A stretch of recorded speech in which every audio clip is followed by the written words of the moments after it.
Planet X and Ison. When astronomers mention Ison, they don't mention Planet X. That tells you something. But can you figure out what they are saying with this omission? Maybe they are saying that they want to stay alive. If the people know the truth, they might become unmanageable and do something that would upset the power structure, and we can't have that. The Nazis are outnumbered by thousands to 1, and if they're overwhelmed, they might be finished and done.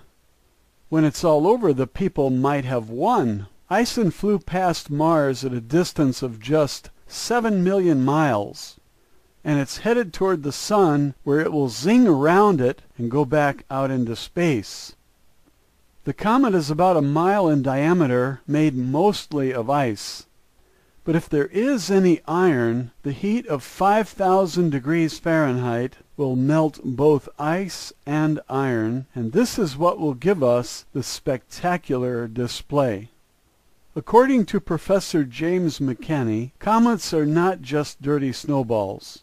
They develop a charge while traveling through space, and as far as I can determine, the object hits tiny particles, and they rob it of electrons, so it becomes positively charged.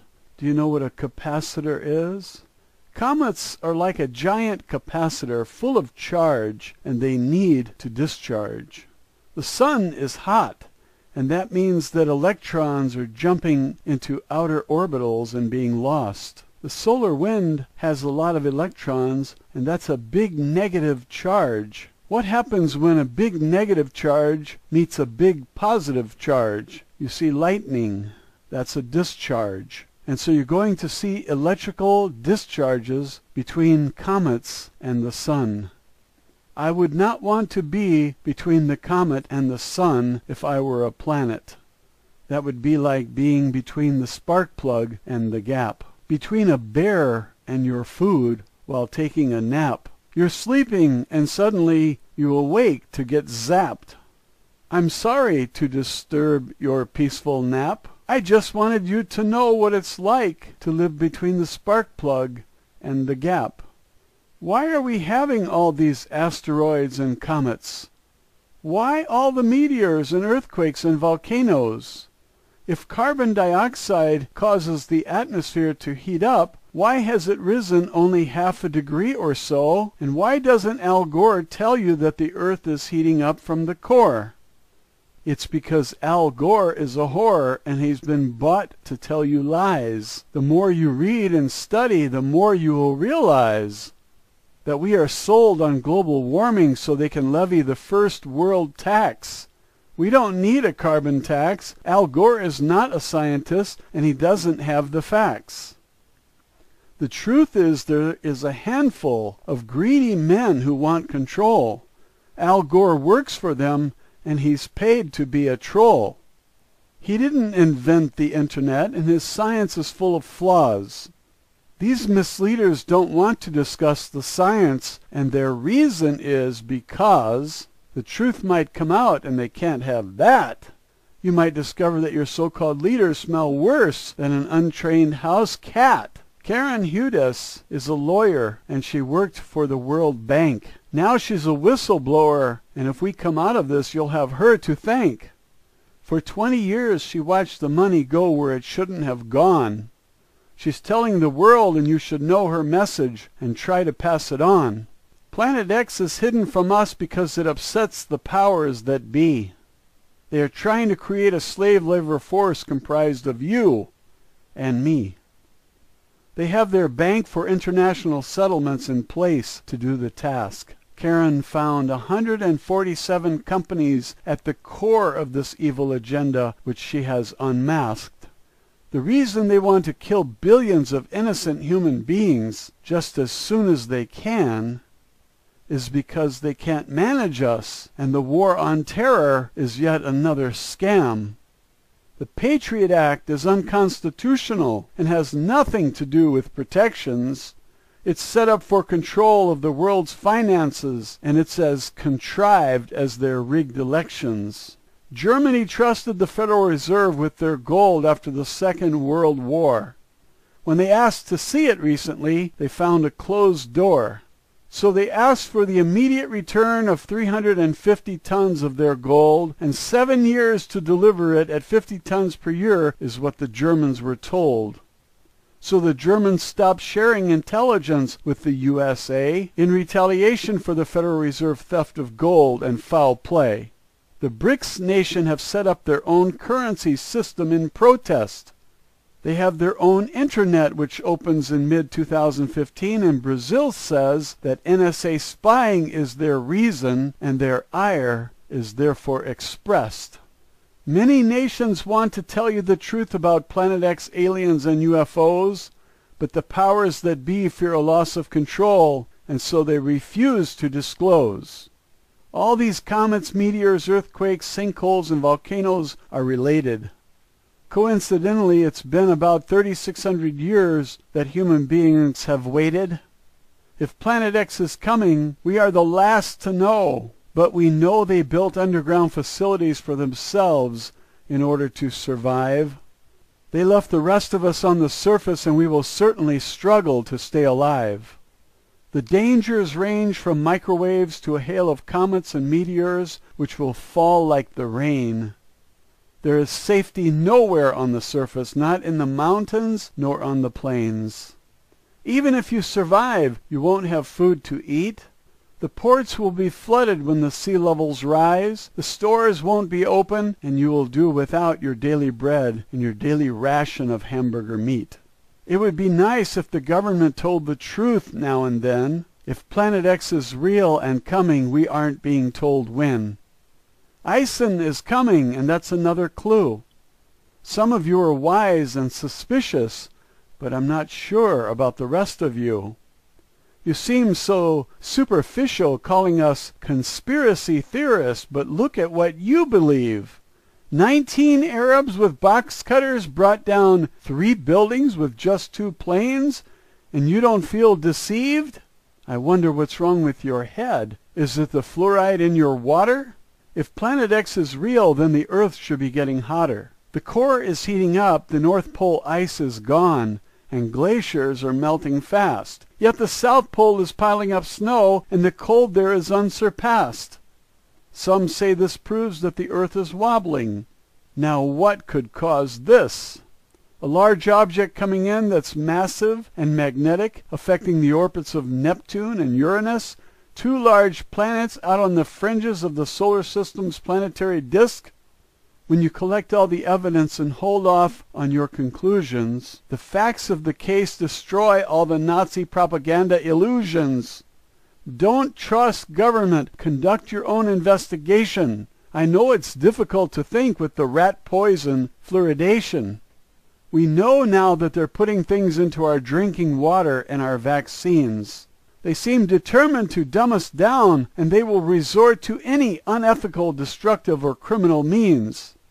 The best thing we can do to overcome the tyranny and the controls is to spread the truth until we have the majority in the public opinion polls. No matter how strong the evidence is for Planet X, don't commit just yet. Wait until you see it in the sky with your own eye, and don't sweat the threat. That's all I have to say today. See you next time, and by the way, have a great day. Black Star is firmly in the Virgo constellation, well on the left side, moving into Libra, and the earth change indicators point in that direction. The magnetic charts, the seismic charts, volcanic. The indicator that is the strongest right now is shown in the volcanism. The volcanoes that are going off everywhere. The newsletter is full of information on volcanoes and bulging calderas. This is the record year for the number of volcanoes erupting across the planet. Right now it's showing, it's demonstrating the inner core heating is accelerating, and this is even at a time whenever we're in the earth change lull period. So this is the kind of story that we should expect to see with this kind of outgassing going on around the planet as the black star is getting closer and closer and closer. So even though the magnetic portal connection is stretching, the intensity of the heat acceleration from the previous cycle, from the previous uptick cycle that ended on October the 25th with the Japan event. We had the X-class flares, the Japan event, clearly demonstrating that we were behind the sun directly. That's the moment that the magnetic portal connection between the black star and the Earth started stretching, but the Earth is still having trouble cooling down. That means that our movement towards outside orbit position is usually, for the last couple of years, then even the volcanism was dramatically decreased through this period, but now we're not seeing that. That means that as we're moving, we're talking about lateral movement, back and forth movement of the black star and the Earth as it goes around the sun. The Earth has been outpacing the black star, moving right in the orbit diagram towards outside orbit position. But now the black star's movement towards the sun is overcoming that. And that is going to end on February the 1st. After February the 1st, then the Earth, without the cooling, whenever the magnetic portal connection starts shortening again after February the 1st, then this volcanism is going to go extreme. The seismic activity is going to go extreme, and I do not see another lull period until the black star's here in May of 2014. That's the way that it's looking right now. So there's not a black star update report at the top of this newsletter. We're still in the lull period. I'm not going to know more until after February the 1st. But what we do have, and this is big news to me. Bob Fletcher, you need to look at this video, click on this link, and remember that if you're not a newsletter subscriber, you can get the newsletters for free by clicking on 2013. 2014 is about ready to begin. Click on this link, you'll go to the Dropbox folder, and you'll find volume number 50. Okay, so there's 50 volumes in there. Volume number 50 is the one that I'm looking at right now. And Bob Fletcher and Alex Jones. Now, Alex Jones, I'm not a fan of Alex Jones. He's a rabbit hole digger extraordinaire. And he's refused. He banned me from all of his YouTube channels, and he doesn't even want to hear my comments on the fact that the Earth changes are and what's going on, with the geopolitics of the world has to do with, well, what Bob Fletcher characterizes as nibiru. I call it the black star. You can call it nibiru, Planet X, or Colobus, whatever you want to call it. That object is already in the inner solar system. And if you listen to Bob Fletcher very carefully, he is saying the same thing. He's saying that all hell is about to break loose. And he gives it about 6 months, and 6 months moves us right around to May. And May of 2014, well, first of all, I received this from Laura, this link, and then turned around and listened to the Bob Fletcher interview with Alex Jones and keyworded these statements and realized that we are on the same page, on the exact same page.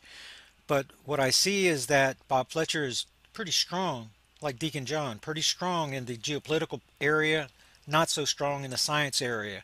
So I wanted to give him scientific data and build on a foundation. He's going to understand the lingo, for example, in the Dakota report put out by the lettered agencies. That's where Project Black Star, the phrase, was first used, and in the same sentence with the word genocide. They were trying to avert genocide connected to Project Black Star. Jim Mars sent me the information. I'm giving you guys the links here to that original report, my analysis. And then I wanted to talk a little bit about Mr. Amar Bosic, his paper to Cornell, and how he established a seismic pattern going back to 1965. He actually mentions the date of 1965. He doesn't do the work of connecting all the dots together. But what I do is I send Bob Fletcher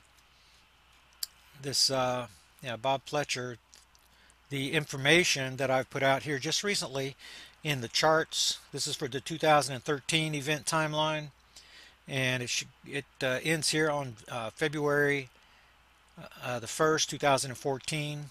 The cycle started on 12/28/2012. It's an extended 1-year cycle because this is the Earth orbit cycle, but relative to the black star. So this is when we're making the right angles and the alignments. It's showing the lull periods, the lull period that we're in right now. And I show him the evidence of the near side alignments with Chile, Japan, going around. And this is the predicted event on 5/17/2014. Now when we get around here, where we are currently is, you see, on this chart it shows Earth's position 1031. So obviously we're now beyond that point, and the line should actually be extended around to here. But when we get to around here to February, we're going to make this right angle with the black star, and it's moving left in the orbit diagram, and it's going to pass through Libra very quickly. It took 3 years to pass through Leo, 2 years to go through Virgo, and looks like only 1 year to go through the entire constellation of Libra, because it's moving so quickly. It's due to cross Earth orbit path on this date right here, if my projections are accurate. So I gave information on the magnetopause reversal. I made the connection to Fukushima on the event timeline, and added a lot of data, but this report could be as long as this newsletter. So what I did was I sent him the email, and I'm waiting for a reply. Hopefully I get a reply, and then I will send a part 2, and that will appear in next week's newsletter if Mr. Fletcher is able to understand what I'm trying to say here. This is the problem that I have in trying to work with other people. There's so much information being gathered about what's going on here that the average bear and park ranger just really have difficulty wrapping their head around it. That's part of my problem. If you give too little information, then they're not interested. If you give too much information, then their eyes gloss over and you never get a reply from them. So I tried to stop it somewhere in the happy zone, and hopefully I'll get information from him. He mentions Janet Napolitano in his report, and the solar flare, the grids going down and things like that. Where that happens is around here on May, the 3rd week in May 2014, and the reason is because this is where we're going to have the influence of Saturn and its magnetic portal connection and the convergence. We're going to have Earth coming around at the same time. We're going to have multitudes of magnetic portal connections that are going to want to twist together, create the electromagnetic clouds, and with Saturn being a contributor, the black star getting ready to conjoin with Saturn and the Earth at the same time in the month of May 2014, this is a danger time. So this is the time we need to be preparing to do our wargaming. Like last year in May, I did my wargaming, and likely we'll be doing the same thing this May. And this is whenever you guys need to really be watching out for what's going on. The S1 threat appears that McCanney's dirty snowball evaporated. That's what I'm seeing on the from the data. So then the next report, there's a lot of commentary in this newsletter. Mike had questions about Gil Broussard's information and this video that came out. Click on this link, watch the video. And Broussard's work follows the Harrington/McCanney models. McCanney follows Harrington very carefully, very closely, and to me, this is all disinformation. The place where they say that the dark star is coming from, their dark star, their version, nibiru, whatever you want to call it, is out of the Scorpio-Sagittarius area, but that is precisely where my object is moving towards.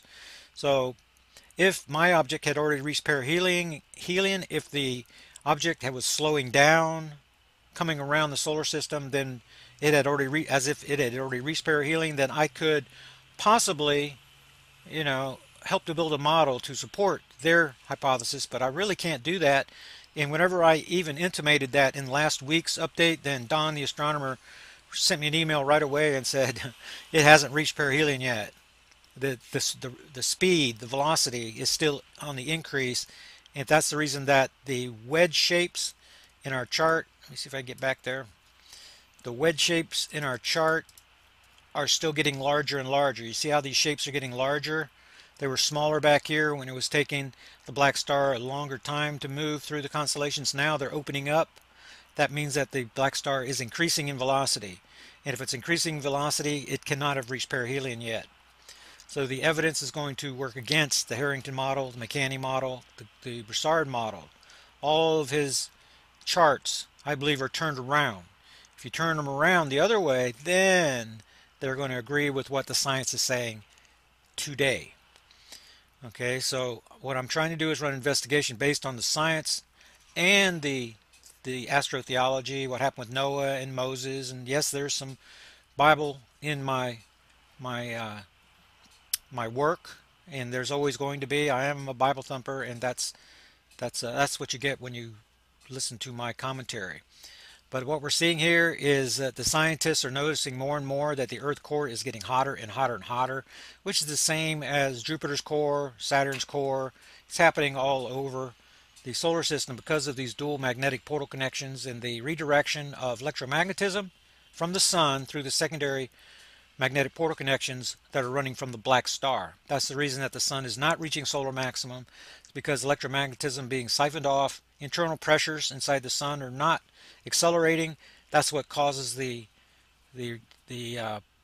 pole reversals, the magnetic pole reversals on the sun, and that's just not happening. So there's the geologists discover supervolcano in Utah. Past eruption superseded Yellowstone, and the reason they're discovering more supervolcanoes, more volcanic activity, calderas larger than they thought, is because the Earth core is heating up.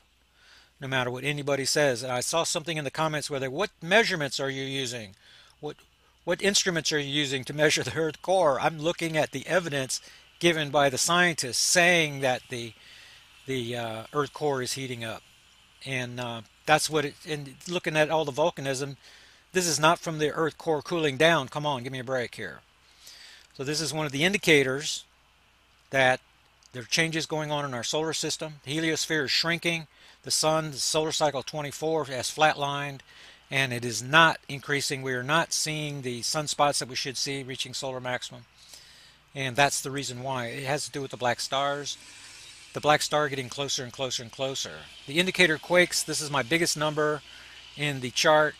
We had 178 of the indicator quakes last week, 215 this week. Remember I said this number is going to bounce. It's going to bounce up and down. It's going to be around 140, 150 by the time we get to February the 1st in that week.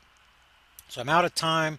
I did put the message in to the radio producers that I will give an update today if Deacon John has room for me. If he already has somebody scheduled, then I'll be taking the day off. So there may be a show over at Freedom Slips today starting at 4 o'clock. I may be there and I may not be there. I still don't know. And we'll just have to play it by ear. And Stu Noodle got a hold of me. He wants me on his radio show. He's going to interview me tomorrow. It's going to be pre-recorded, and I'll give you more information on that in next week's update video. So that's my update for this week. Low period continues. See you guys next week. This little void has me fairly excited. As things move away from the sun, we'll be able to see them better. Anyway, I'm just going to play this from the 27th to current.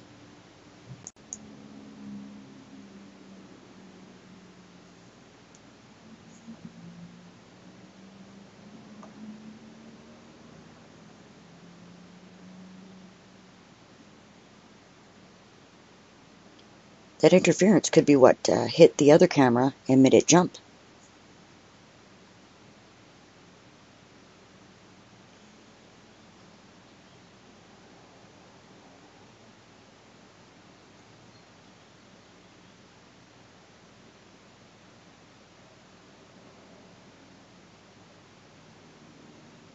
The date here is still the 27th, 28th.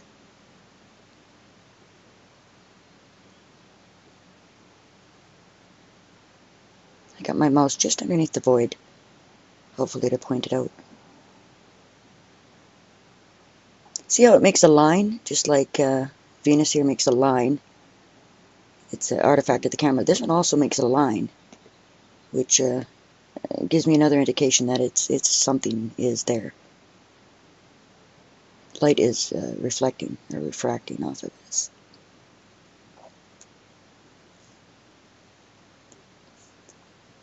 Anyway, that's the loop.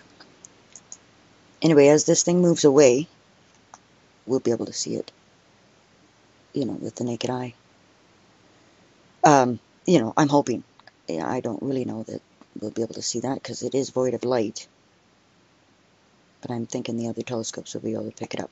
I'm going to be watching Hawaii, France, Canada telescope for more signs of this as it moves away from the sun. Anyway, thanks for watching. Chatty Dad 1 coming at ya. I just saw a story the other day about this showing up at New Marin Station. Well, you remember I did a video about a year ago about this object. It looks bigger here. It looks like it's approaching. It looks like it's come a ways since the last video I took. And now they're making, quite a deal about this. The first time they've seen it, blah, blah. All of y'all know that we saw this planet a year ago. I did a video on that. But there's some really interesting videos that I've seen. I think this is going to be the year of Nibiru. This right here. This is Marshall Masters. And this is Bluebonnet, what he's calling Bluebonnet.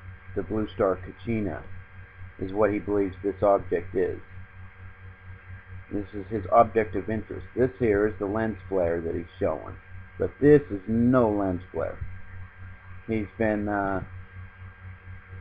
taking several pictures of this thing. There it is again. And it shows in a few pictures its moon. These are some more pictures, and you can see it through the clouds even shining there. It's quite bright. A lot of people see this and they don't want to see it because this means big trouble. The closer it gets, the more earth changes we're going to see, and we're going to experience these things.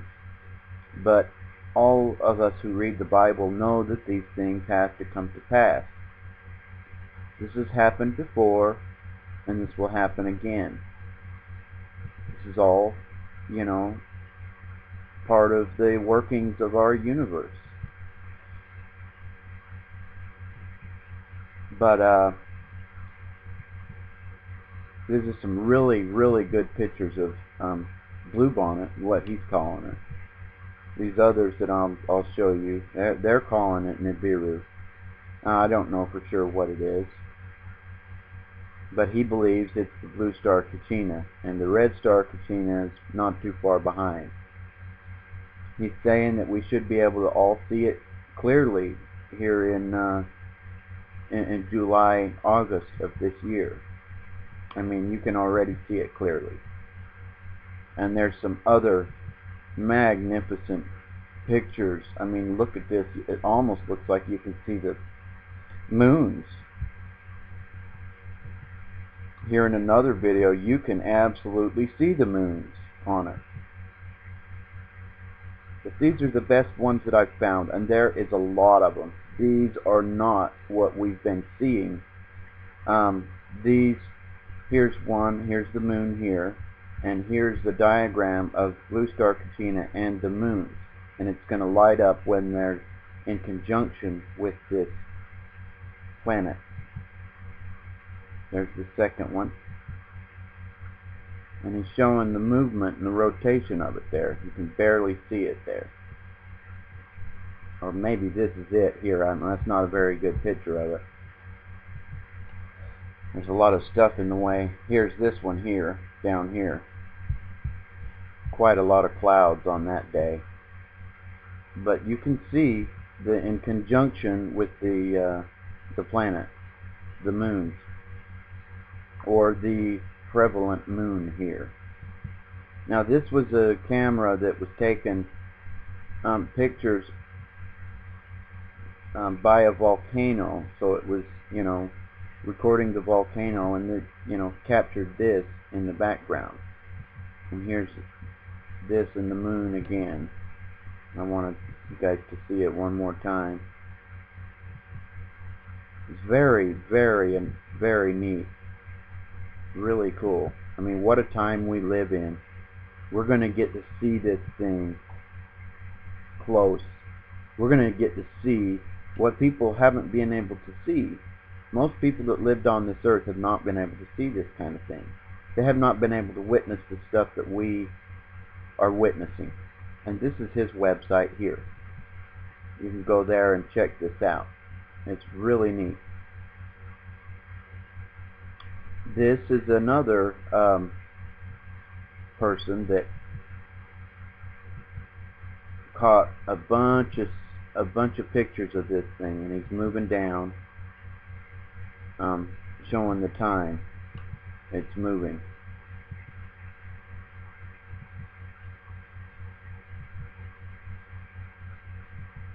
And it's moving a little bit to the right, and that's what Marshall Masters was showing, that it goes to the right and to the left and up and down as well, like kind of like a corkscrew. You'll see in the demonstration that he gives.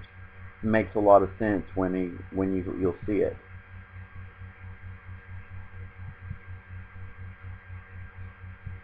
Now these people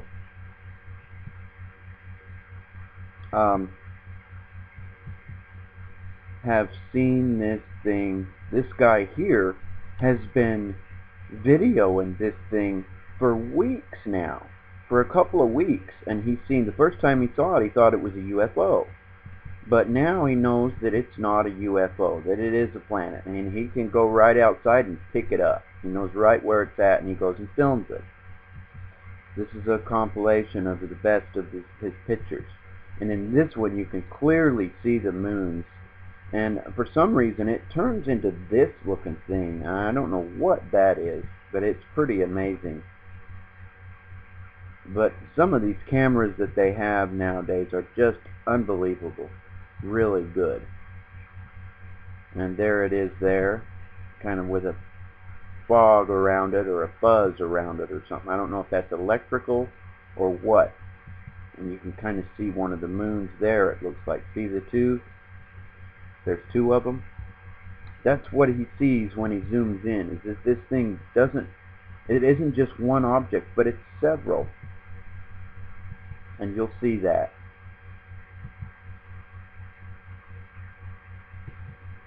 It's still in the two there. There it's three. See? 1, 2, 3. These are really good pictures. And like I say, he's got several videos of this thing. I mean, more than an hour's worth of footage on different days, and he's going to be watching it, and he's going to be taking pictures. He's in Texas, and both of these shots are the same. I mean, all three of these, this thing is about the same place in the sky that Marshall Masters' bluebonnet is at. There's three. You look at that. Look at that. I mean, that's amazing. And then some puff of mist or something up there. That seems to be going along with these planets, moons, whatever they are. He says he knows they're not UFOs because he's gone out for over a week now and filmed these things.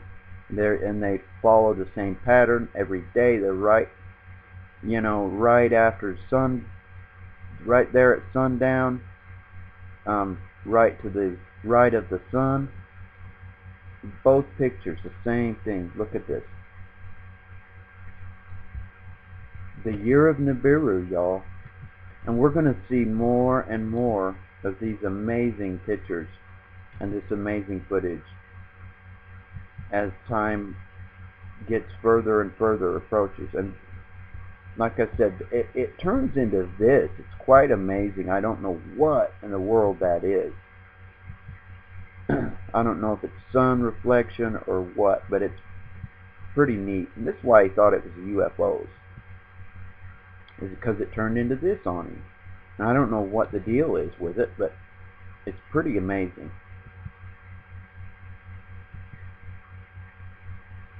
Just unbelievable, this stuff. But it's not fake. This is the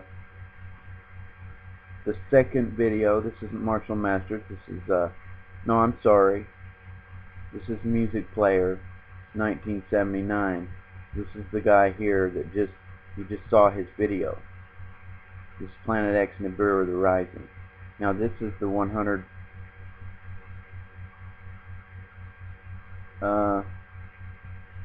Sev Gillum. This is the one where he took pictures more and more, you know, it was going down. And this is Marshall Masters' website here. So go there and check these sites out. And like I said, there's many more. And here is our friends down in the South Pole and Numer Station. Just really, really good picture of it this time. It showed itself for a few more frames, and it looks bigger to me. What is this? It ain't the moon. We've shown that it's not the moon, and it ain't the moon here. They know that it's not the moon. They've checked, because this also showed up on Before It's News. This story did. But pretty neat, huh? What a time we live in. Anyway, I hope everybody's well. And this is that one. Go there and check it out. Anyway, I hope everybody's well. This is Chatty Dad 1. God bless and good luck to us all. Never give up your guns, because your rights will go right with them. Pray for our country. We need it bad. We need all the help we can get. Love y'all. Y'all take care. This is Chatty Dad 1. Over and out. Now, what I'm going to show you here is the approximate position of the Nibiru and its 7 planets coming in. Because this is apparently a genuine photograph, in the center there with this red with the black dot and the what appears to be a planet up to the left. It's coming in, this photograph, what I'm going to show you on Stellarium, is set up for Hobart, Tasmania, south of Australia. And you'll see Jupiter. Now if you just notice around here, the stars aren't that numerous, and I think what's happening is that the light coming from the distant stars are being absorbed into the rear of the magnetic field, because the light is being bent. I mean, light is bending in space all the time. In the old Cathay ray tubes, which is the old television sets, that's how a television set works. You bend the light electrons coming at the screen. So I'll now go over to Stellarium and show you the same scene, basically. So there's Jupiter there. We'll pull that over. So in this area here is where I was showing you. Now I'm going to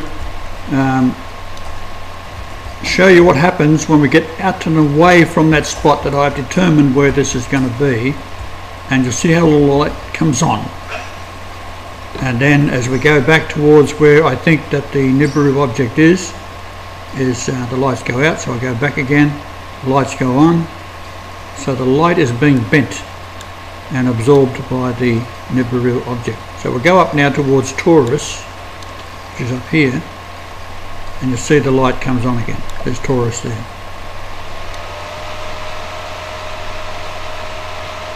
The light's going off now. So possibly this hasn't been noticed by the authorities. I'll just go up again. Now she comes on again. Come back down. Jupiter just goes off screen. Now we'll go left and right. Give it some perspective. Light comes on, off.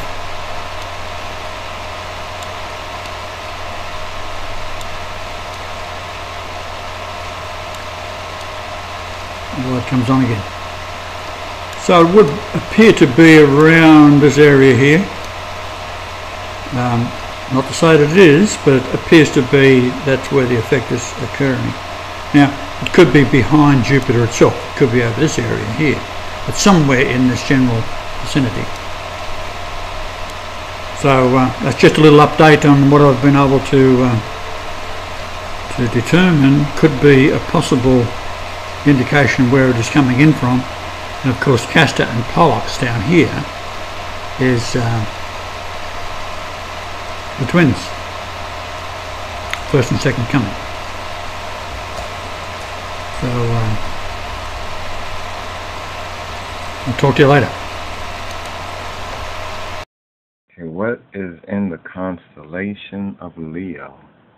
Okay, here we're on Google Sky. The Google Sky, right? Here's the constellation of Leo. Now let's look at the constellation of Leo infrared.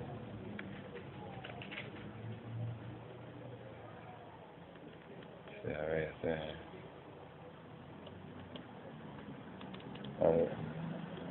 That's the line of Judah, Leo. It's the line of Judah. Now let's try to get a little bit closer. Let's try to get a little bit closer. Okay, now look at this. Now when you get a little bit closer and you tab it up, you can see this right here. This is this comet or this black planet right by the leg. Move it out, move it down.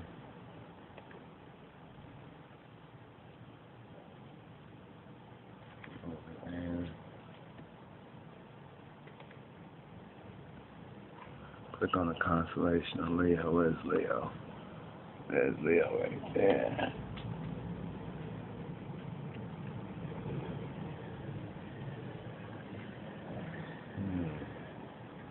You can only see it infrared.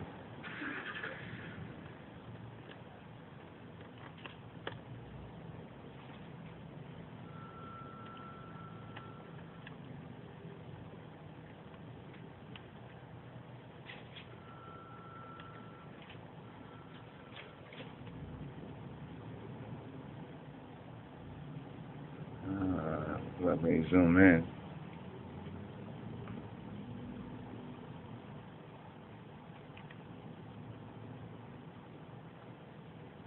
Where is it?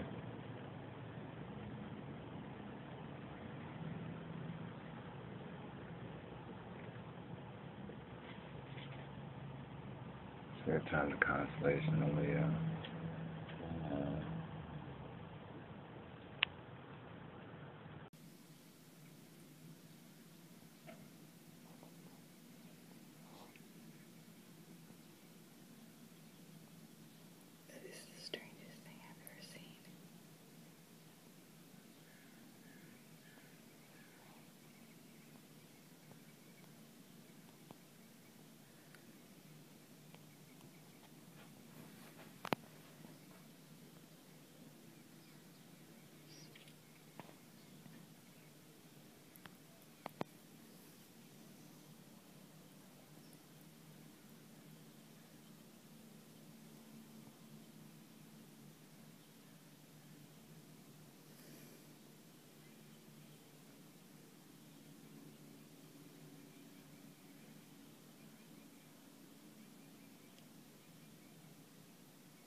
People, I don't usually do this. 6:11 the time.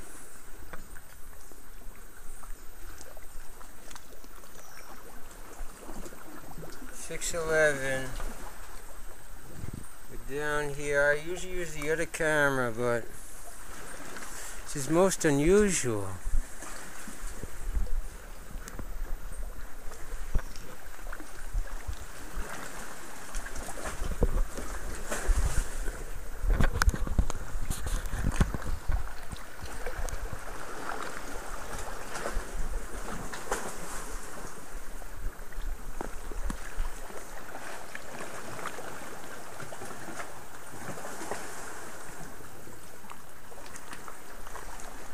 Yo, what's up? I see Miss Call.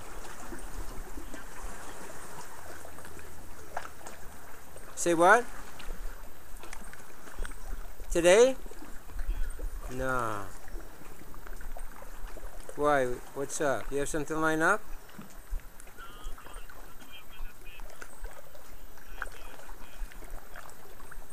No, I don't know. I had the phone off. I just see the missed call now. You see the sun again today, huh? You see the sun bright again today? I'm down by the sea again, okay? I came down here like an hour ago and did a little video. I felt like I was in like an oven or a micro, the heat. It was incredible. It was a different type of heat too, you know?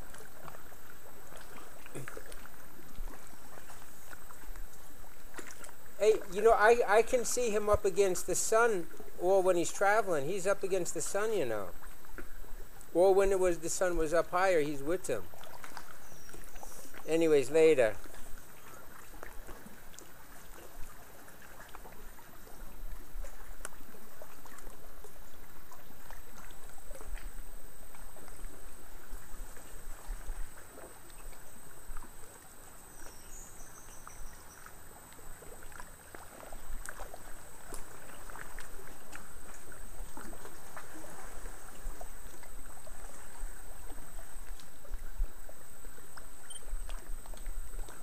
This is June 7th, 6/13, June 7th. I'm using the Kodak here just to make a little comparison.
So people, I can't zoom in on this camera, but this heat, this light,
testing.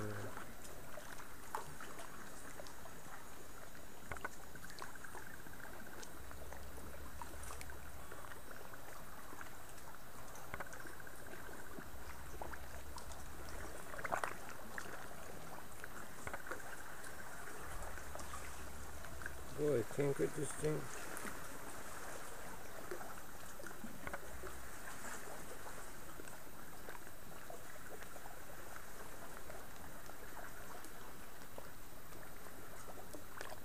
Trying to change the exposure.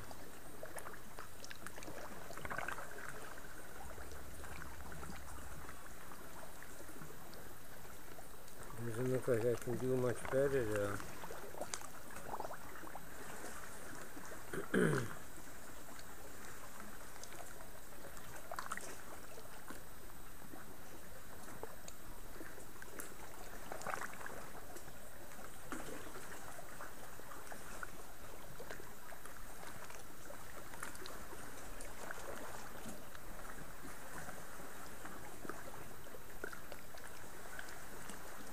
Doesn't look like I can do much better here, people.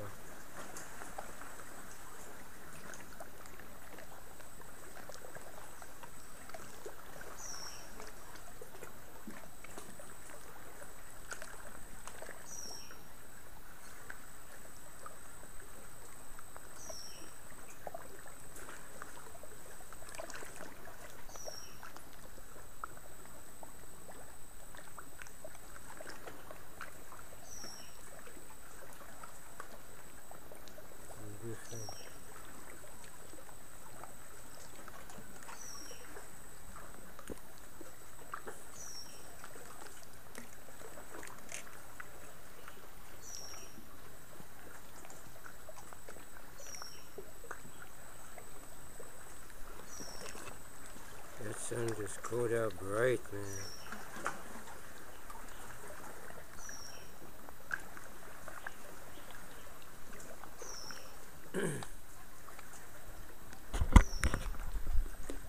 Let me put it through my sunglasses, see what happens.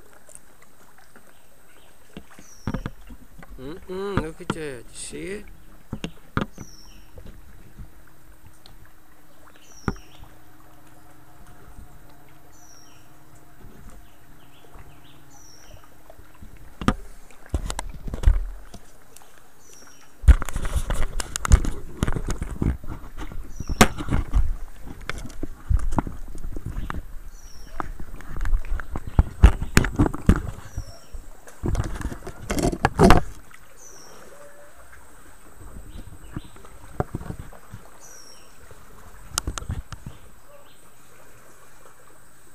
Yo! What up?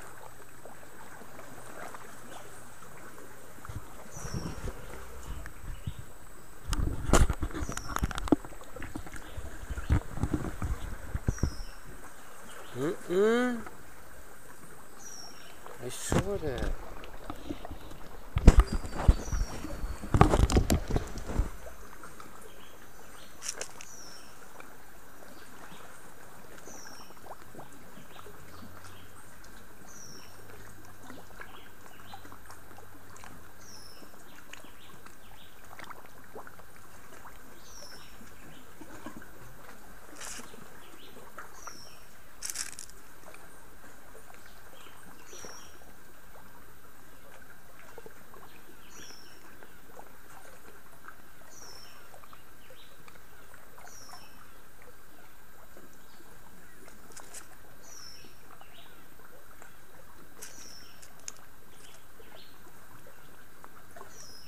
Just through my sunglasses we're looking.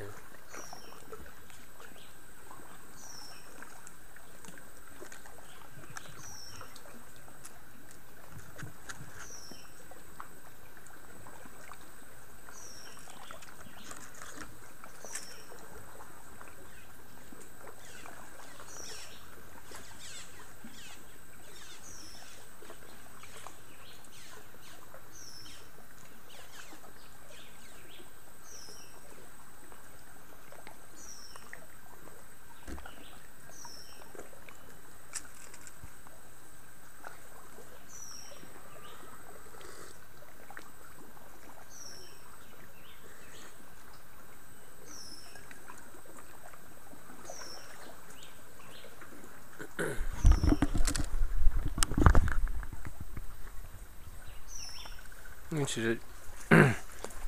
The sun's kind of... You know, people, I can look so easily at the sun right now, and it's kind of nice when you can just look at the sun. This eye, I don't really train so much against the sun. The right eye is when I do it. When you do extreme sun grazing, don't open both eyes. And really, I only do the right eye for extreme. Keep the right eye like that and the left eye more normal, because different things happen. Okay, but I can't get into all that now.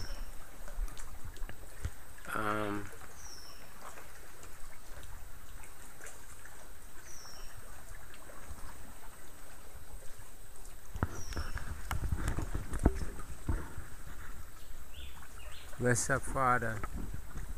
I know what all these people and whatever's going on, but bless up. I see you.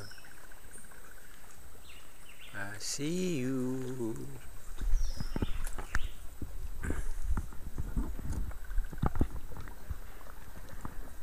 That's normal. Here's the sunglasses.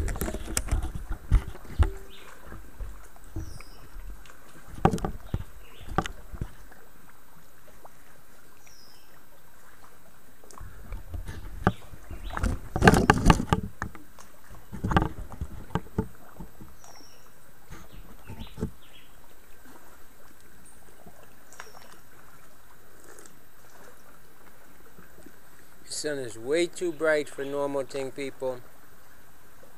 I'm a nibiru. God bless your name.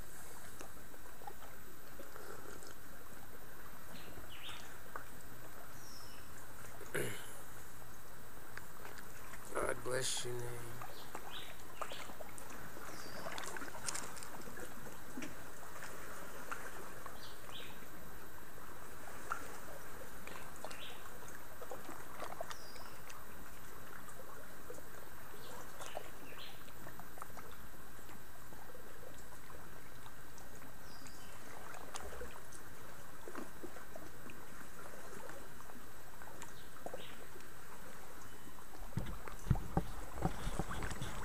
This is some kind of digital zoom I'm doing, I think.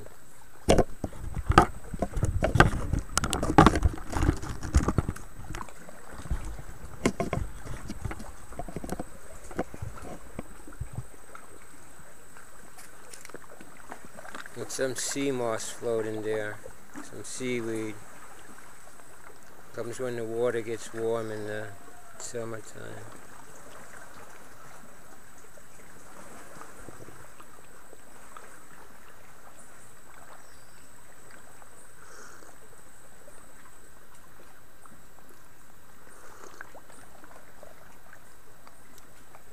Want some coffee?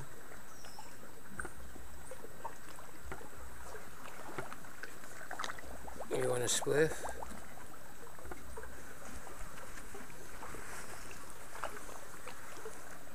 Who out there wants to fight spliff and say that them higher than me? Who out there want to challenge me and say that you is higher than me and I smoke spliff? I will take that challenge.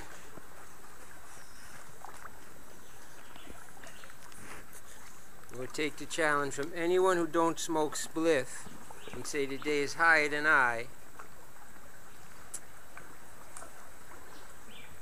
I will show you about spliffing. Sound like someone shooting fish out there. That's how they call another shoot him in when you're in the water. Whoop. Okay, that's sunglass. What happens without sunglass? That's without sunglass.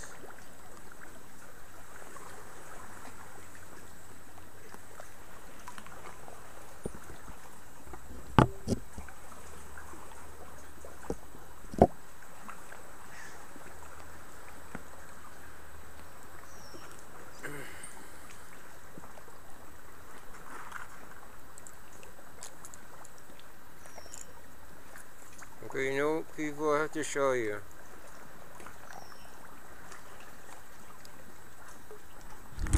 Of course, this they tell you all things that are looking in the sun and make you afraid.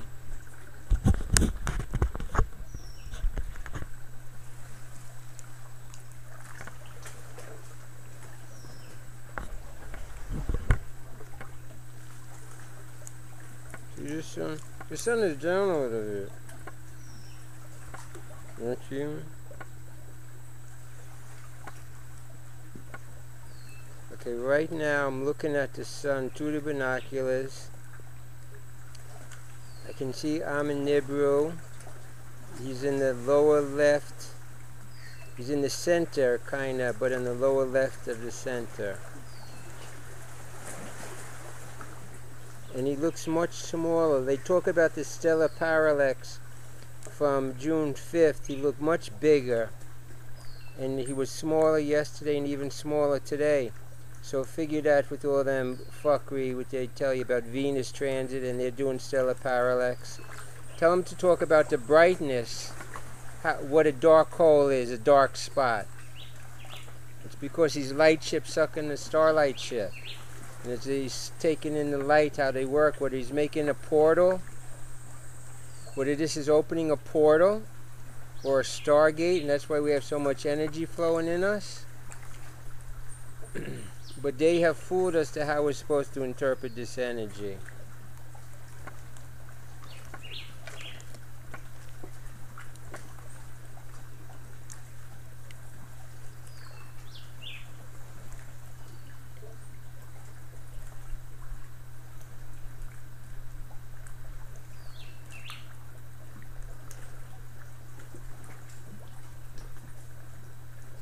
Father, come back!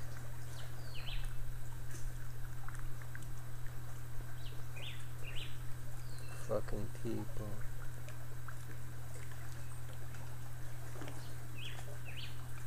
Fucking people. I don't know what to do.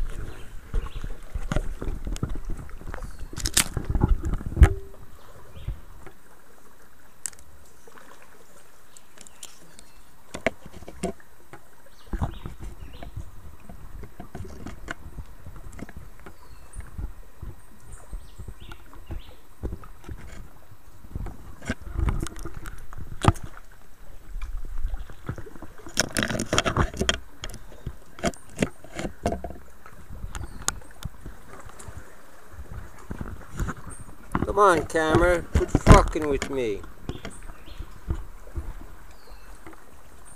This one little USB camera, the Microsoft Life camera, nice, but I don't have it on a tripod and on some bumpy brick.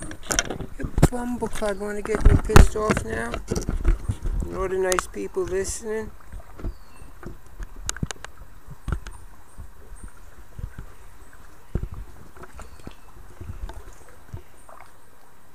Oh, I keep forgetting I have this zoomed in. Not used to this camera on the zoom.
a Stargate, a portal, something they're not telling us. I hate them for this.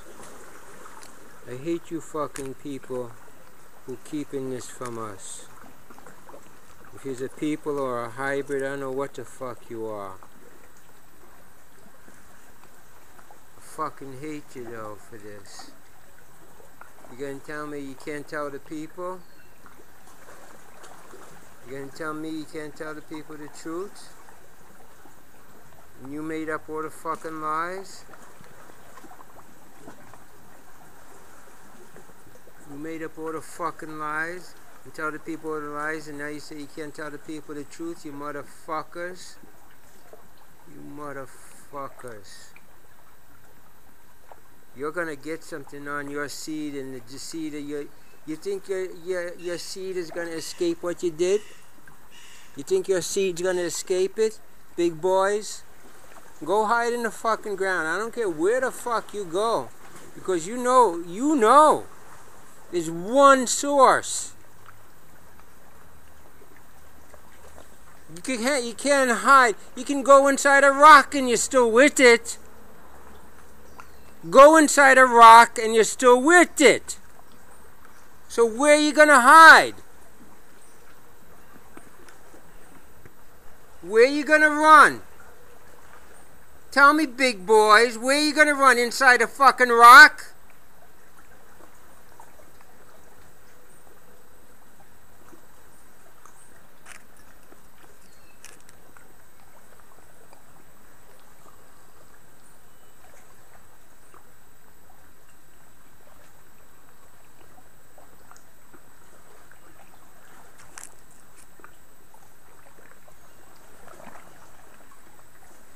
Lie for how much fucking thousands of years?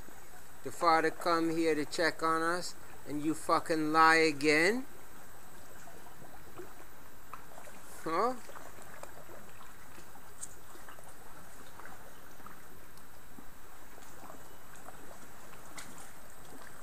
Think about your seed. I don't have to think about nothing. My mind is free. But I know you guys think about your future and how you keep all your real estate, death taxes, and your capitalism. So think about your seed and if they can escape. Okay? Think about your seed. Think they're gonna escape? Where they gonna run to? Slaves still buy water and we remember. Slaves still have to buy water and we remember you. We remember you now. Slaves still buying water and we remember you. And we know you're poisoning the flour and the bread with fluoride now too. We know you're poisoning the flour and the bread with fluoride. You think I'm going to sit here and let you keep on doing this? Huh?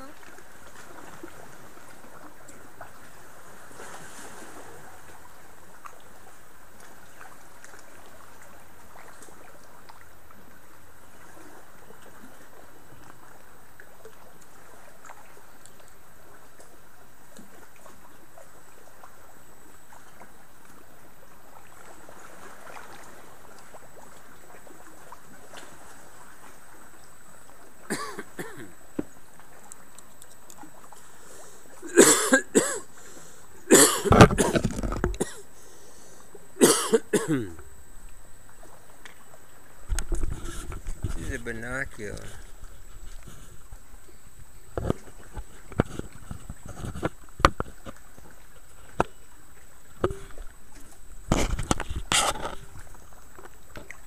Over there. You have to change the focus, huh?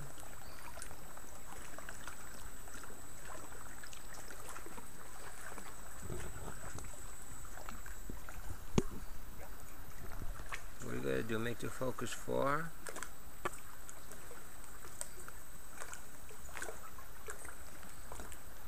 Is that 4? That's close, huh?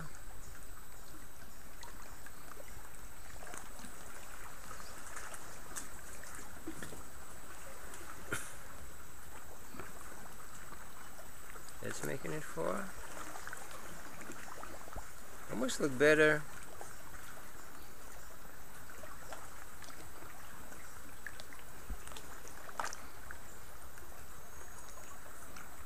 I guess when you make it foggy, it gets big, huh?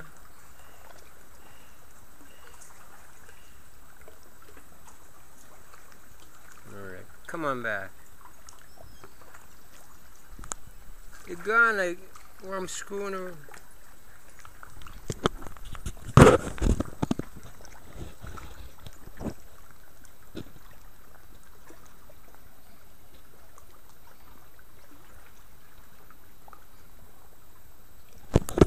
Too bright, huh?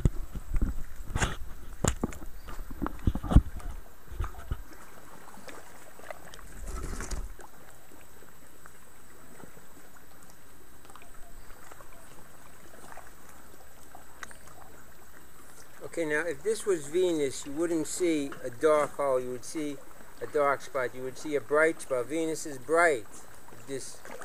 I've been studying Venus for the past 6 months. You can look all on This Is Not Anonymous from last year. And then This Is Not Anonymous 2 and 3 and 4.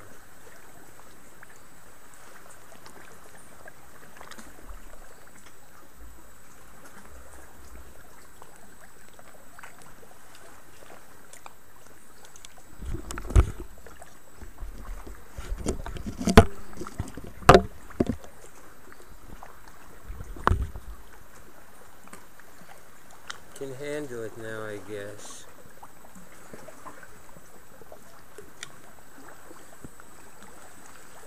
I'm recording this on my laptop, people. Usually I record down here on that other camera, but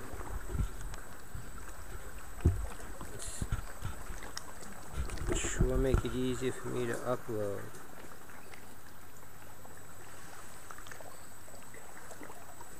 I don't have to convert it, I don't have to take it off camera, run conversion, make huge file.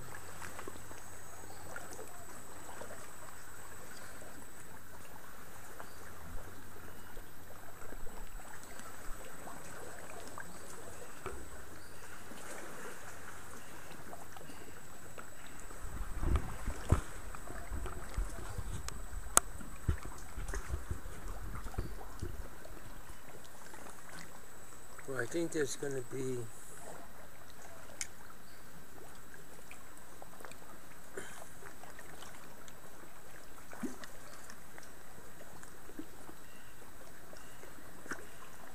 very close to it for what I do.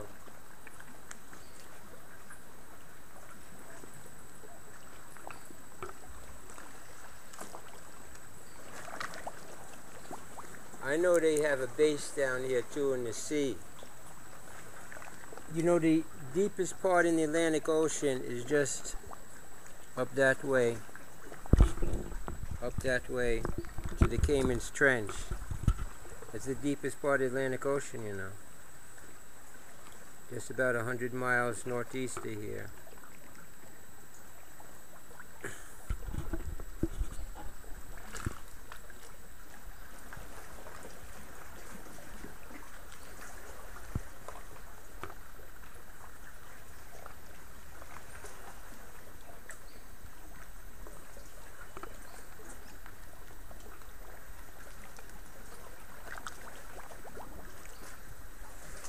Here they come with their sleeping blanket. Their sleeping blanket.